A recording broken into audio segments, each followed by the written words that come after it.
Bonjour, je suis heureux de vous retrouver aujourd'hui pour vous déclarer que vous êtes loin du Saint-Esprit et de force.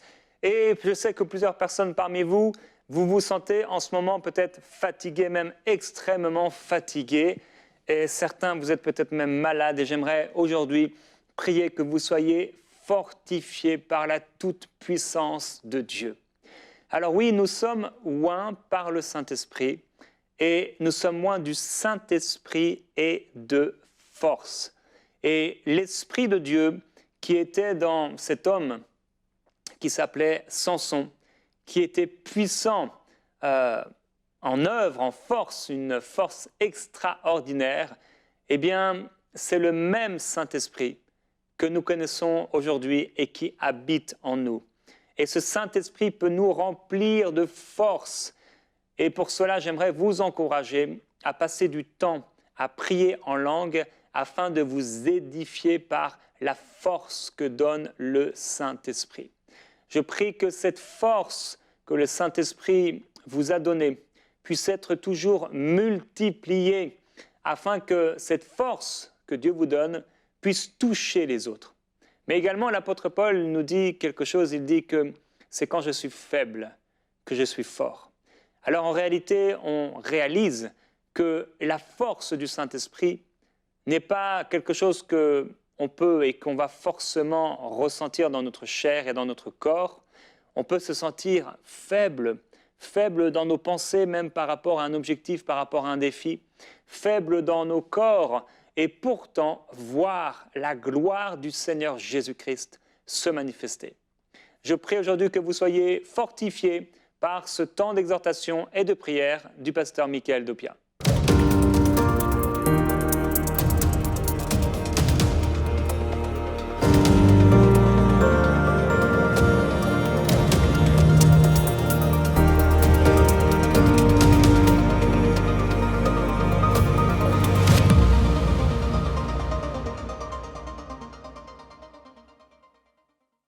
Bonjour à tous, c'est Michael Dopia. Bienvenue dans votre émission Prière inspirée. Kijan Azote, ceux des Antilles, j'espère que vous allez bien. Et toutes les nations aussi, j'espère que vous êtes en pleine forme. On se retrouve pour cette 4e émission de la semaine. Et on a débuté une thématique vraiment importante. On discute, on parle ensemble, on partage ensemble. Et on est en train de voir que nous sommes capables d'être comme Jésus-Christ. Parfois, nous avons souvent pensé que Christ a fait des choses tellement extraordinaires. Et c'est vrai que nous sommes tellement éloignés de lui, mais ce n'est pas une réalité. Le Seigneur nous veut justement proche de lui et il désire que nous puissions accomplir ce que lui il a accompli et même que nous allions au-delà même de ce qu'il a fait. Regardez bien, le Seigneur est parti très tôt et nous sommes là en vie et nous allons peut-être aller très loin, probablement. Et donc tout ce temps qui est imparti, qui est rattaché à notre vie, eh bien, nous devons l'utiliser justement pour que la gloire de Dieu se manifeste sur la terre. Et souvent autour de nous, il se passe tellement de choses terribles et l'onction qui est sur notre vie attend de rencontrer une personne que nous devons bénir et atteindre par quelque chose de miraculeux. Alors je crois qu'aujourd'hui, avec cette thématique que je vais aborder qui est « Tu es loin d'esprit et de force », le Saint-Esprit va te sensibiliser et il va te convaincre que toi, oui toi, tu peux aller vers quelqu'un. Et je crois même qu'il y a des personnes qui nous attendent, il y a des personnes qui vous attendent et qui attendent un miracle. Et c'est par vous que le Saint-Esprit va passer pour que ces choses arrivent. J'aimerais nous encourager d'abord dans un texte qui se situe dans Acte 10 au verset 38. Vous savez comment Dieu. Et nous voyons qu'il y a le verbe savoir qui est exprimé. Le savoir est rattaché à la notion de connaissance. Et donc, si nous n'avons pas de connaissance, nous savons que nous périssons, nous savons qu'il y a des données que nous ne pouvons pas comprendre et même donc des objectifs et des buts que nous ne pouvons pas atteindre. Mais quand la connaissance entre en nous, elle nous donne la capacité de voir, de saisir et de mettre notre foi dans des paroles qui vont réaliser en nous quelque chose de nouveau et qui vont accomplir, qui vont affermir du moins notre destinée. Et il dit donc, vous savez comment Dieu, et c'est Dieu qui le fait, a oint du Saint-Esprit et de force Jésus de Nazareth. J'aimerais vous rappeler que Jésus est né comme un homme naturel. dans une étable du ventre d'une femme qui s'appelait Marie et d'un père qui s'appelait Joseph. Il n'avait rien pour plaire au monde. On pouvait le voir comme un homme naturel, misérable, pauvre, qui ne pouvait rien faire de spécial ou d'extraordinaire, le fils du charpentier. Peut-être que vous-même, vous êtes fils d'ouvrier, peut-être que vous-même, vous êtes fils, je ne sais pas, d'infirmier ou d'infirmière. Et que quand on vous regarde, on n'a pas l'impression que vous sortez en tout cas d'une famille aisée, qui a un capital déjà acquis depuis de nombreuses années et sur qui on peut miser. Mais le Seigneur pourtant a misé sur quelqu'un qu'on appelle son fils. Et son fils n'avait rien pour démontrer aux hommes qu'il était un prince du ciel, ni quelqu'un de supérieur en termes de puissance. Mais pourtant, Dieu va faire une chose sur cet homme naturel qui lui-même était dans un corps corruptible. Rappelez-vous que vous-même, vous êtes des hommes et des femmes corruptibles jusqu'à ce que vous puissiez revêtir l'homme céleste ou la femme céleste. Mais pourtant, sur la terre, Dieu attend d'étendre sa main sur nous pour réaliser quelque chose de fabuleux. Il dit donc, il l'a oint du Saint-Esprit et de force, Jésus de Nazareth, qui allait de lieu en lieu faisant du bien et guérissant tous ceux qui étaient sous l'emprise du diable, car Dieu était avec lui. Mes amis, il y a quelque chose de puissant. La parole de Dieu dit qu'il était venu pour guérir, pour délivrer en réalité tous ceux qui étaient sous l'emprise du diable. Le tout se fait référence qu'il n'y a aucune personne sur la terre sous l'emprise du diable qui ne peut pas être touchée par la présence de Dieu. Vous pouvez atteindre n'importe qui. Et il dira donc que quand l'onction est venue, elle n'est pas venue n'importe comment. D'abord, le Saint-Esprit a été posé sur sa vie. Et j'aimerais vous rappeler que Saint-Esprit veut dire en fin de compte esprit, en fin de compte du moins inspiration sainte, une inspiration lavée, une inspiration purifiée. Et donc c'est une inspiration qui est connectée directement dans le ciel. Donc quand Jésus va commencer à se déplacer, il ne se déplace pas au hasard. Il ne décide pas d'aller quelque part parce qu'il a une envie qui lui vient comme ça. Non, mais le Saint-Esprit qui habite en lui va commencer à inspirer ses pensées jusqu'à saisir ses pieds pour que ses pieds soient conduits dans les zones où il doit aller. J'aimerais vous dire quelque chose. Les zones où vous devez aller sont les endroits, en fin de compte, où quelqu'un attend un miracle qui doit se réaliser dans sa vie. Et c'est pourquoi l'inspiration est importante et que les orientations qui entourent vos vies doivent être totalement impulsées par la présence du Saint-Esprit. Vous savez, nous n'avons pas reçu le Saint-Esprit pour ne pas nous en occuper ou même nous préoccuper de ce qu'il a à nous dire. Combien de fois les journées débutent et nous ne pensons même pas à lui demander là où nous devons aller, ce que nous devons faire, alors que pourtant, il a une inspiration qui est connectée à l'avenir et au futur, puisque le Saint-Esprit est prophétique. Ça veut dire que là où votre nez ne peut pas savoir ce qui va se passer dans 3 heures, le Saint-Esprit sait déjà avant vous ce qu'il va se passer dans 10 heures. Il est donc au contrôle du temps et il sait que dans votre journée, il y a des choses qui peuvent se réaliser avec exactitude. C'est pourquoi la couche de l'inspiration du Saint-Esprit doit être vraiment plus grande que la couche de votre intelligence. Souvent, nous planifions des choses sur nos agendas. Nous regardons et nous disons, nous irons là, nous ferons ci à telle heure. Mais avons-nous consulté le Saint-Esprit? Car peut-être que dans cet agenda, peut-être que dans cette planification, il y a une âme qui attend dans une zone que vos pieds arrivent. Et rappelez-vous que la Bible parle en fin de compte des chaussures qui représentent le zèle que donne l'évangile de paix. Vos pieds sont donc normalement atteints par l'évangile. Vos pieds sont donc appelés à être inspirés pour aller dans des lieux, des régions où l'évangile a besoin d'être propagé. Et donc regardez, l'onction n'est pas venue seulement pour lui donner le Saint-Esprit. Mais la parole dit qu'il a été oint du Saint-Esprit, mes amis, et de force. Ça veut dire que quand vous avez une inspiration saine, une inspiration qui vient du Saint-Esprit, il y a une force qui vous accompagne et c'est cette force qui attend d'être déclenchée pour guérir les malades. La parole dit, il allait de lieu en lieu faisant du bien. Le bien est la notion qui l'accompagne dans tout ce qu'il fait. Il a toujours envie de faire du bien à quelqu'un. Vous savez, là encore, parfois nous nous levons, nous sortons du lit, nous prenons notre café. Mais avons-nous demandé à Dieu, Seigneur, à qui tu veux que je fasse du bien aujourd'hui? Probablement qu'il y a une personne qui est là, qui est dans la tristesse et qui attend un miracle dans sa vie. Et vous ne vous imaginez pas que c'est vous qui l'attend. Ce n'est pas le fait de connaître quelqu'un qui doit conduire en fin de compte vos rendez-vous divins. Non, mais c'est le fait que le Saint-Esprit connaisse une personne et que le Saint-Esprit vous connaisse aussi, qui va créer une rencontre divine. Je crois que ce que le Seigneur est en train de nous dire aujourd'hui, c'est que la rencontre divine, les rencontres programmées par le Saint-Esprit sont plus grandes que les rencontres que nous avons programmées par nous-mêmes. Le miraculeux, la force du Saint-Esprit veut se manifester à travers ces rencontres. Et on voit que l'envie de Jésus d'être inspiré, de suivre en fin de compte la direction, l'orientation que son Père lui donne à travers l'inspiration, va le conduire à guérir tous ceux qui sont sous l'emprise du diable parce que Dieu est avec lui. Mes amis, j'ai dit tout à l'heure en début d'émission que le tout ce fait référence à toute personne que vous pouvez atteindre. Souvent, nous allons mettre des limites nous-mêmes à la force que nous avons reçue, pensant qu'au regard de ce que nous voyons, cette personne est dans une telle situation, il n'est pas possible que je puisse faire quelque chose pour elle. Tu as sous-estimé par incrédulité ou par manque de foi ce que la force que tu as reçue est capable de réaliser. Tu as peut-être pensé en fin de compte que c'est toi-même qui étais au contrôle de cette force. Ou alors encore, tu t'es appuyé toi-même sur tes propres forces et tes qualités. Mais j'aimerais te dire que ce qui est important pour toi de comprendre aujourd'hui, c'est que par la foi seulement, par le fait de croire que la force que tu as reçue est réelle, par le fait de croire que l'inspiration qui t'inspire, celle qui te pousse à aller de tel endroit à tel endroit, est plus forte que tes propres pensées, va te faire réaliser des choses que tu n'aurais même pas pensé que tu serais capable de faire. La force de Dieu n'est pas limitée. Et j'aimerais vous dire que les endroits où vous allez aller sont des endroits où le malheur existe, sont des lieux, des endroits où les peines existent, sont des lieux, des endroits où les tristesses existent.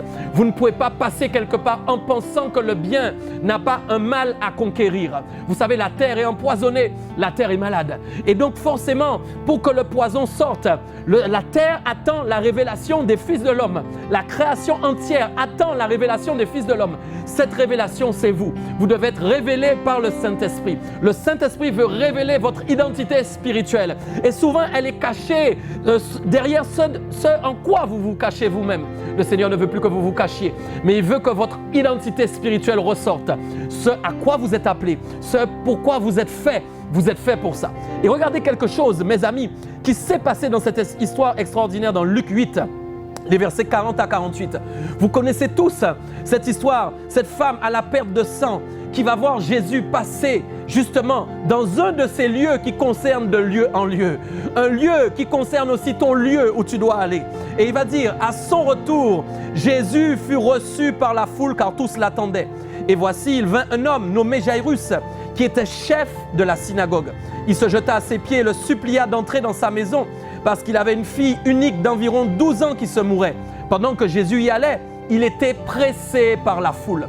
La foule entière savait que Jésus avait quelque chose de spécial. Je crois qu'il y a une foule qui attend ta révélation. Je crois qu'il y a une foule qui attend que nous aussi, nous puissions démontrer ce que nous avons reçu. Et alors même que la foule le suivait, au verset 43, il est dit « Or, il y avait une femme atteinte d'une perte de sang depuis 12 ans. » Mes amis, 12 années que cette femme est malade. 12 années que cette femme attend un miracle. La parole dira qu'elle a tout dépensé avec ses biens pour aller chez le médecin, mais que personne n'a pu la guérir. Au verset 44, elle s'approcha par derrière et toucha le bord du vêtement de Jésus. Au même instant, la perte de sang s'arrêta. La parole dit que d'un seul coup, il y a une fracture dans le temps. Alors même que le temps était défavorable pour cette femme. 12 années qui lui communiquent, regarde ce que tu as fait et tu es toujours dans le même état.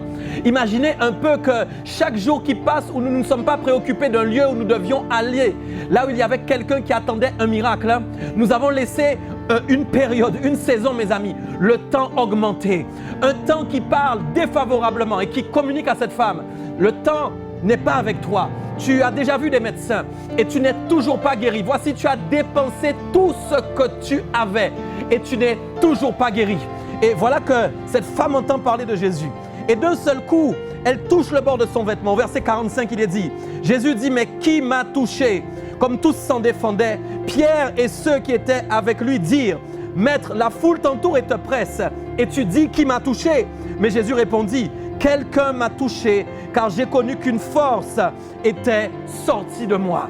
C'est là où on voit que la parole est réelle. Quand la parole de Dieu nous dit que Jésus a été oint, mes amis, du Saint-Esprit et de force, la force qu'il avait en lui était manifestée et il était capable de la ressentir. C'est comme si on avait fait couler en lui un bain d'huile. Et alors même que cette femme est venue le toucher, il a senti qu'une partie de la force qu'il avait reçue du Saint-Esprit était partie. À cause de la foi de cette femme a su qu'il était quelque part. J'aimerais nous encourager aujourd'hui, car je crois qu'il faut que nous soyons au bon endroit. Un endroit où quelqu'un attend depuis des années un miracle et un prodige, qu'il a déjà tout donné et qu'il pense que personne ne pourra rien faire. Mais c'est possible grâce à toi. Tu es celle ou celui que Dieu a choisi pour aller le délivrer. Tu es celle ou celui que Dieu a choisi pour aller le guérir, chasser même les démons, les esprits qui l'empêchent de vivre. Et c'est toi que Dieu a choisi. As-tu conscience de la force que tu as reçue, de l'amplitude de cette force? Elle est capable de toucher n'importe qui. Aucune personne ni aucune situation ne peut atteindre cette force, car c'est cette force justement qui va atteindre les situations. Souvent, les situations nous parlent et nous semblent complètement défavorables. Nous avons l'impression que ces situations sont trop grandes et même que cette personne, regarde là, elle est peut-être dans une chaise roulante, elle est peut-être paralysée depuis des années. Les médecins n'ont rien pu faire pour elle. Est-ce que moi, je peux venir et penser que cette personne va se lever? J'aimerais vous dire que souvent, nous avons mis entre le miracle une diversité d'actions, de techniques. Le Seigneur n'est pas dans la technique ni dans ses actions inutiles. Il est simplement dans la foi déclenchée et manifestée. On voit que cette femme a juste touché le bord de son vêtement. Probablement que toi et moi, nous devons simplement poser la main à quelqu'un et par la foi lui dire « Sois guéri au nom de Jésus-Christ ». La force attend une voix concrète, une voix qui est affermie et qui a de l'assurance, qui croit en son Dieu divin. Rappelez-vous, nous avons dit dans les émissions qui ont précédé que l'autorité avait été donnée même sur les choses naturelles. Nous avons vu que Pierre a été capable de marcher sur l'eau, quelque chose qui paraît normalement inaccessible aujourd'hui. Mais parce qu'il a eu la foi, sa domination sur le monde naturel a commencé à s'opérer. C'est pourquoi, mes amis, tout ce qui se passe dans ce monde naturel est accessible au surnaturel divin. C'est pourquoi aucun d'entre vous ne peut penser, en regardant sa petite personne, que parce qu'il est petit, il ne peut rien faire. Cherchez la grandeur de Dieu à travers sa force, à travers le Saint-Esprit qui vous a été donné. La parole de Dieu dit quelque chose que vous connaissez en Actes 2, 17 à 19, que dans les derniers jours, dit Dieu, il va répandre de son esprit sur toute chair.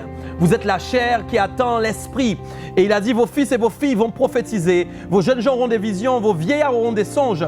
Oui, sur vous, mes amis, les serviteurs et les servantes, dans ces jours-là, il va répandre de son esprit. Vous allez prophétiser. Je ferai paraître des prodiges en haut dans le ciel, des miracles en bas sur la terre, du sang, du feu et une vapeur de fumée. Mes amis, l'esprit a été répandu sur toute chair qui a accepté Jésus-Christ dans sa vie.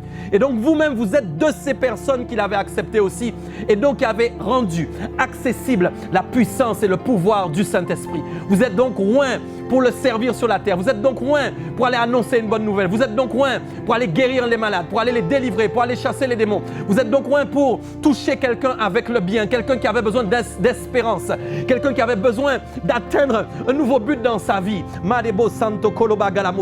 Et le Seigneur va le faire avec vous. Le Seigneur est en train de vous dire aujourd'hui, vous êtes la personne qu'il a choisie. Madeba Santa Calabo, Santo Lobai, Se Calabai, Che Calabosa. Lede Dolomai Debo Santa Calabo, Sakalabo, Chalabo, Sante Calabo, Sakalamoga. Oh Père, nous voulons te prier aujourd'hui, Père. Nous voulons te glorifier, Seigneur. Nous voulons te remercier, Papa, Chakalamo de Sante Calabo Santa, de ce que tu nous as oint d'esprit et de force. Alléluia. Mandeda Galamaga. Beaucoup d'entre nous, Père, nous sommes restés immobilisés. Nous n'avons pas accepté de sortir de notre zone de confort. Nous n'avons pas accepté même de te consulter pour recevoir une orientation divine, pour aller dans telle ou dans telle direction. Papa, nous reconnaissons aujourd'hui que parfois des personnes qui étaient dans le besoin, qui avaient besoin de trouver du réconfort, ont été oubliées parce que nous avons été amnésiques du Saint-Esprit. Nous avons refusé de laisser le Saint-Esprit opérer dans nos pensées. Nous avons refusé, Père, de le consulter pour savoir quelle orientation il voulait nous donner dans nos journées. Mais Seigneur, tu es en train de nous demander aujourd'hui, Papa, de sortir de notre zone de confort. Parce qu'à côté de nous-mêmes, peut-être dans le voisinage, dans le patelin où nous sommes, il y a quelqu'un qui attend, qui est peut-être malade depuis des années. Chaque jour, Père, nous passons devant lui et nous oublions, Père, que nous avons été remplis de force et du Saint-Esprit. Nous faisons comme s'il n'existait pas. Mais aujourd'hui, Père, je sens que ton onction est en train de descendre. Je sens, Père, que ton onction est en train de vouloir couler sur beaucoup. Alors même que vous êtes chez vous maintenant, j'aimerais vous dire qu'il y a une action du Saint-Esprit qui est en train de se faire maintenant, car le Seigneur veut opérer dans une grande dimension de miracle. Alléluia. Et au moment où tu es là par la foi, tu peux lever les mains vers le ciel dans ta maison. Mada Santo Kobagaba, Kashulumai Debo Santa. Que ta chaleur commence à descendre maintenant. Que le feu de ton esprit commence à descendre maintenant. Que l'huile d'onction commence à couler, Père. Car tu as dit sur toute chair, oh, sur toute chair, je répandrai de mon esprit. Alléluia. Papa Sakabo Sato Koloba Grebosa. Et maintenant même, tu es en train de oindre plusieurs. Tu es en train de les remplir, Papa, de ta présence. Maintenant même où nous sommes en train de prier, Seigneur, plusieurs reçoivent des directions. Plusieurs reçoivent, Père, des orientations. Tu es en train de mettre aussi une conviction de péché. Une conviction de péché, de jugement. Tu es en train, Père, de nous dire, nous avons oublié certains. Nous sommes passés à côté de beaucoup qui avaient besoin d'aide. Et nous avons fait comme s'ils n'étaient pas là. Mais alors tu ouvres les yeux de nos cœurs maintenant pour que nous puissions constater, Père, que ces personnes ont besoin de nous et que nous devons faire quelque chose pour elles. Oh, Père, nous te glorifions, Papa. Oh, merci Jésus parce que tu es en train de le faire. Merci Papa parce que tu nous as rappelé que nos pieds ne nous appartiennent pas. Nous te prions maintenant, Père. Père, fais que nos pieds ne nous appartiennent pas. Fais que nos pieds soient dirigés dans des régions, Père, où nous avons peur d'aller. Aucun lieu n'est inaccessible par ta présence. Père, probablement, Père, tu veux nous conduire dans des endroits où d'autres ne sont pas entrés. Des endroits où on pense qu'on ne peut pas aller. Mais là où il y a des choses, Papa, à réaliser. Nul ne peut s'enfuir devant ta volonté. Nul ne peut courir, tu n'es pas comme Jonas. Nous ne sommes pas de ceux, Papa, qui nous enfuyons de notre appel. Mais nous voulons, Père, honorer cet appel. Nous voulons respecter cet appel. Parce que, Seigneur, tu es en train de nous dire encore aujourd'hui, nous sommes comme Jésus. Nous sommes appelés à faire plus même que ce que Jésus a réalisé. Et merci, Père, parce que je prie maintenant que tu augmentes la foi de plusieurs. Que tu puisses départir une foi nouvelle dans la vie de plusieurs, qu'il y ait une augmentation du niveau de foi. Et nous chassons maintenant toute forme d'incrédulité. Nous brisons maintenant tout esprit d'incrédulité dans le nom puissant de Jésus. Nous appelons l'Esprit de Dieu à se manifester avec gloire. Nous prions que tu propages les pensées de ton cœur. Nous prions pour que nos pensées mêmes soient captives des pensées de ton esprit. Père, nous ne voulons pas vivre pour nous, mais nous voulons vivre pour les autres. Je prie, Seigneur, que cette envie, ce désir, Papa, puisse commencer à nous contaminer, que nous commencions à regarder à l'autre plus qu'à nous-mêmes. Souvent, Père, nous avons peur de mourir à nous-mêmes. Nous avons peur de nous laisser aller, Seigneur. Nous croyons, Père, que ce que nous faisons est déjà tellement bien, Papa. Nous te demandons pardon pour ça. Mais il y a plus que ça à faire. Tu es en train d'amener, Père, une révélation dans les consciences. Tu es en train d'amener, Père, un réveil dans les consciences. Et maintenant, Papa, tu métamorphoses. Ma prière, Seigneur, c'est que l'Esprit commence à rendre visible la pensée véritable de ton cœur. Oui, Seigneur, tu veux que nous allions plus loin avec toi. Tu dis maintenant, j'entends dans mon esprit, oh Papa, oh Goman Sotokolomaka, de délier les liens de la servitude. Père, donne-nous, Père, de délier les liens de la servitude. Donne-nous d'aller de lieu en lieu. Oh Papa, donne-nous d'aller de lieu en lieu, Papa, pour délivrer de toute la puissance du malin. Tu as dit, Seigneur, aucun cas n'est impossible. Aucun cas n'est dans l'impossibilité. Alléluia. À partir du moment où tu te retrouves là, présent dans ce lieu, tout devient possible.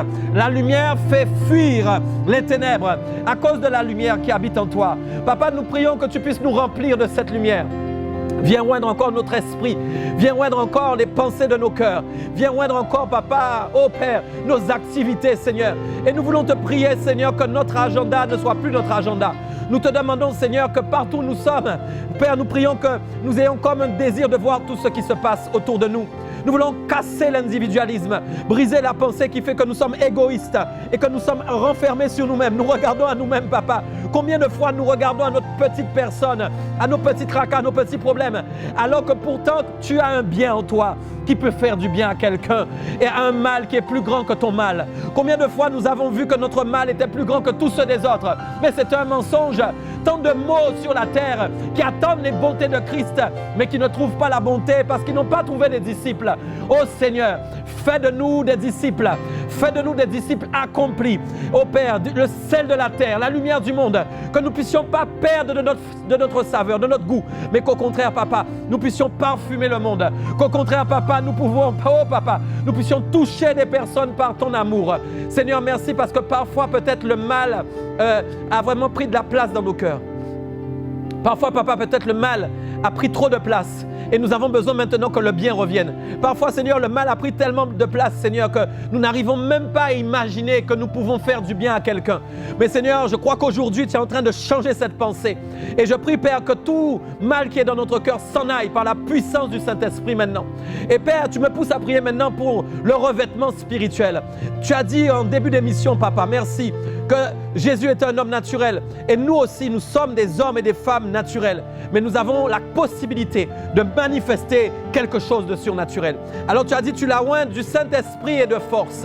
Alors Seigneur, tel que tu l'as fait dans ta parole et sur tes écritures, je m'appuie sur cette parole maintenant. Et je déclare maintenant sur tous ceux qui sont en train de regarder maintenant, tous ceux qui sont connectés, recevez le Saint-Esprit. Alléluia. Recevez la force du Saint-Esprit maintenant. Mane Santo Kolobago. Recevez l'onction du feu. Shakabo, shakabo, gabo, sataka. Allez annoncer la bonne nouvelle. Allez délivrer ceux qui sont dans le besoin. Mane soto kowa de shua mage de golo mage de bo sato koloba de bo sa. Oh papa, que nos pieds soient dirigés par toi. Shikabo Santo Kobaga. Il dit ne regarde pas en arrière. Celui qui regarde en arrière vit dans le passé. Mais le Seigneur veut que tu regardes au futur, à l'avenir. Ton avenir est prophétique. Et probablement que l'avenir de quelqu'un dépend aussi de ton avenir. Peut-être tu n'as pas pensé que dans ton avenir, tu pouvais faire des choses bien.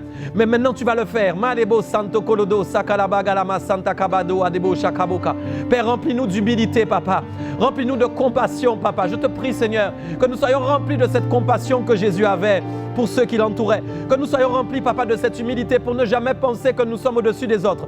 Mais que, Seigneur, la compassion nous anime. Mais que, Seigneur, l'amour divin nous anime. Afin que nous soyons remplis de cet amour pour le propager, Père, autour de nous. Cette compassion spéciale qui nous donne envie, Papa, de regarder ce qui se passe.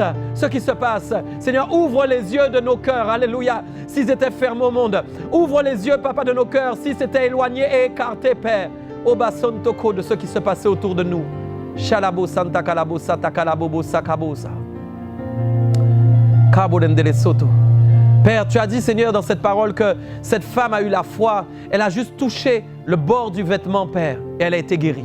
J'aimerais, Seigneur, que tu puisses nous oindre de la même manière, afin que l'onction puisse déborder de nos corps, de nos vêtements, Père, afin que, Père, même quand quelqu'un nous touche, il puisse sentir ta présence, il puisse être délivré, il puisse être guéri, Père, de toutes ces maladies. Oh Seigneur, merci parce que tu appelles nos vies à être consacrées. C'est dans ta présence que nous recevons l'onction, Papa.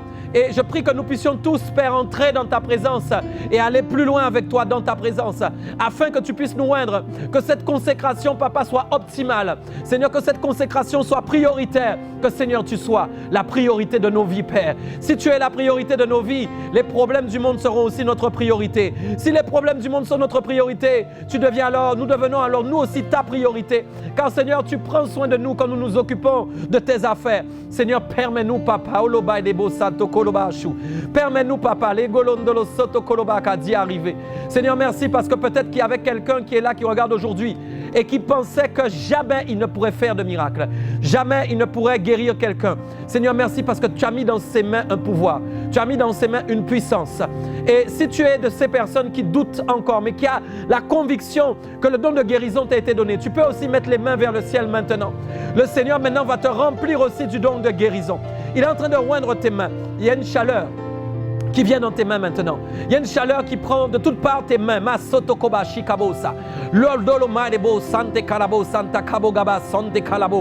Ta main est une main qui brûle, une main qui guérit, une main qui accomplit les desseins de Dieu, une main qui fait des choses que toi-même tu n'aurais pas pensé.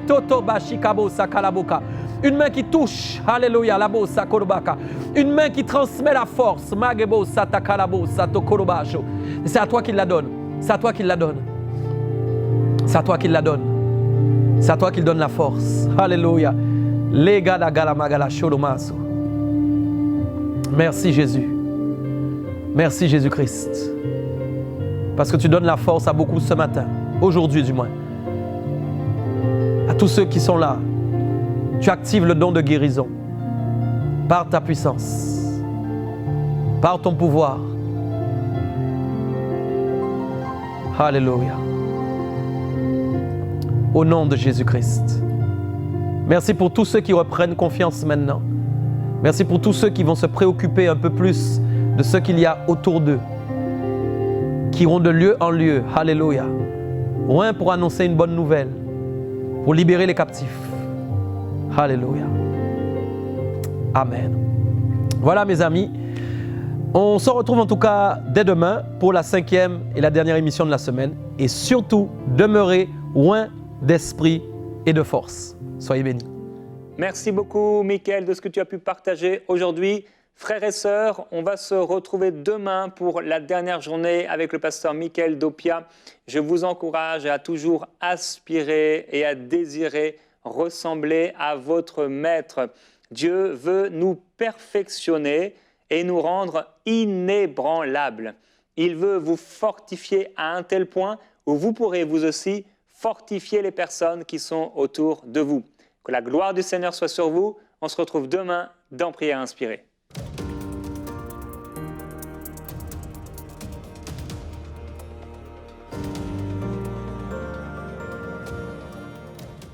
Dans l'histoire de l'Église et du peuple de Dieu, il y a toujours eu ces personnes particulières qui ont été touchées par un fardeau pour faire avancer le royaume de Dieu.